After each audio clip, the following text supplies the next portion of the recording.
sloppy Joe recipe. Start to cook the mincemeat with oil and salt until it's brown.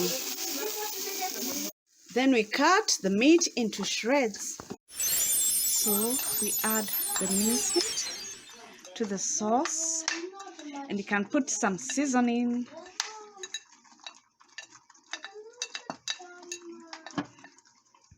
You can use this sauce and any kind of seasoning.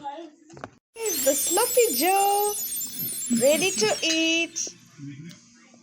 You can eat it with rice and stew, or you can make a good sandwich. Here is one yummy sandwich.